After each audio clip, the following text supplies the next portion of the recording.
จังหวัดขอนแก่นครับส่วนที่กำลัง3ฝ่ายนะครับเข้าตรวจค้นเรือนจำพลนะครับเพื่อที่จะตรวจหาสิ่งผิดกฎหมายตามนโยบายจังหวัดนะครับในการป้องกันการแพร่ระบาดของยาเสพติดนะครับ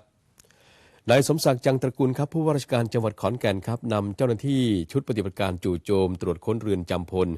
อำเภอพลจังหวัดขอนแก่นนะครับมีกำลังตำรวจทหารปกครองจำนวนกว่า200นายครับเข้าตรวจค้นเพื่อสุ่มตรวจหาสิ่งผิดกฎหมายยาเสพติดโทรศัพท์มือถือและสิ่งผิดกฎหมายต่างๆนะครับโดยการจู่โจมครั้งนี้ก็เป็นตาม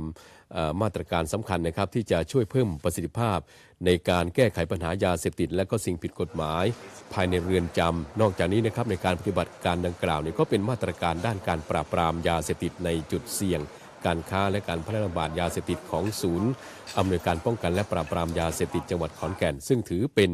วาระแห่งชาตินะครับที่ทุกภาคส่วนต้องร่วมกันดำเนินการป้องกันและก็แก้ไขปัญหาดังกล่าวให้ยุติโดยเร็วนะครับผลการปฏิบัติการจู่โจมตรวจค้นเรือนจำเรือนนอนนะครับผู้ต้องขังทุกแดนผู้ต้องขังหญิงและผู้ต้องขังชายไม่พบสิ่งผิดกฎหมายนะครับนอกจากนี้ยังได้มีการตรวจปัสสาวะนักโทษสุ่มเสี่ยงจำนวนหนึ่งไม่ปรากฏว่ามีการเสพสารเสพติดใดๆนะครับสามารถประกาศได้ว่าเรือนจำพลเป็นเรือนจำสีขาวไม่เกี่ยวข้องกับยาเสพติดอย่างสิ้นเชิงนะครับ